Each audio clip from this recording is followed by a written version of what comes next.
Merci. Nous effectuons cette visite de travail à Rabat dans le cadre du renforcement des relations d'amitié et de coopération entre le Royaume du Maroc et la République de Côte d'Ivoire.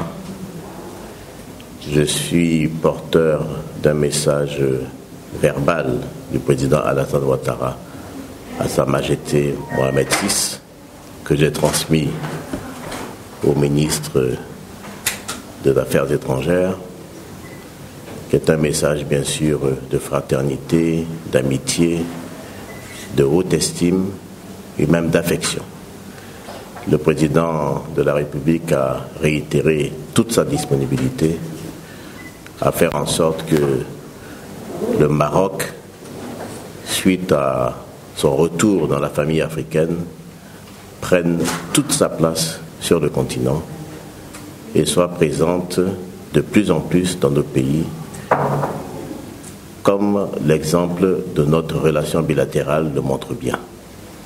Nous avons examiné les différents secteurs de notre coopération, exprimé la volonté de les dynamiser davantage et nous nous sommes félicités des perspectives qui s'offrent aux deux pays dans ce cadre. Nous avons évoqué également le calendrier sur le continent cette année, notamment les grands rendez-vous qui vont se tenir en Côte d'Ivoire. Le tout premier étant le sommet, la conférence des ministres des Affaires étrangères de l'Organisation de la Conférence islamique, les 10 et 11 juillet à Abidjan, les Jeux de la francophonie, fin juillet à Abidjan toujours, le sommet Union africaine-Union européenne les 29 et 30 novembre à Abidjan. Donc le calendrier est chargé. Et j'oubliais le sommet des chefs d'État de la CEDEAO le 4 juin à Monrovia. Voilà, mesdames et messieurs, la raison de ma visite à Rabat, qui est brève, mais qui produit des résultats comme d'habitude. Et j'en ai profité pour féliciter mon frère Nassef Bourita pour sa promotion à ce poste prestigieux et me réjouir de la confiance que le roi lui a ainsi exprimée. Je vous remercie. La relation entre le Maroc et la Côte d'Ivoire est une relation des relations de référence pour le Maroc dans sa politique africaine.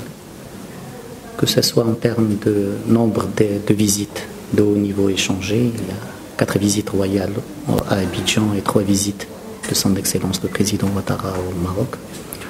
Que ce soit en termes de densité et fréquence des contacts à haut niveau, ou que ce soit en termes de contenu très riche, très diversifié, très fort au niveau économique et au niveau des grands projets. La relation est un modèle de coopération sud-sud entre deux pays africains. Elle est portée par l'ambition, par l'implication de Sa Majesté le Roi et de son Excellence le Président Ouattara.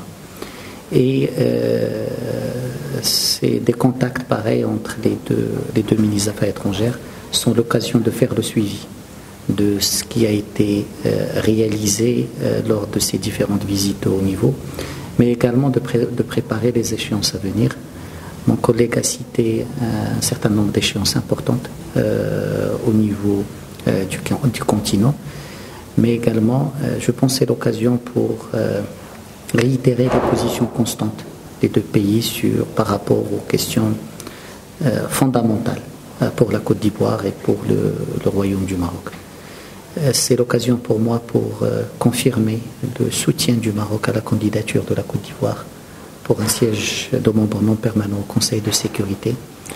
Le Maroc considère toujours une présence d'une diplomatie aussi active, d'une diplomatie aussi crédible au sein du Conseil de sécurité représenterait de la meilleure manière les intérêts, les soucis de l'ensemble du continent africain.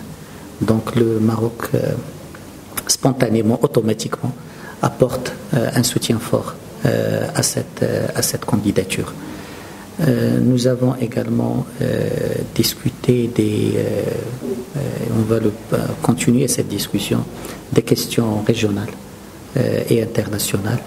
Le Maroc et la Côte d'Ivoire sont deux pays écoutés, sont deux pays qui ont toujours poursuivi une diplomatie modérée et leur voix est attendue et leur implication est également attendue sur un certain nombre de dossiers et de foyers de tension au niveau du continent africain. Merci.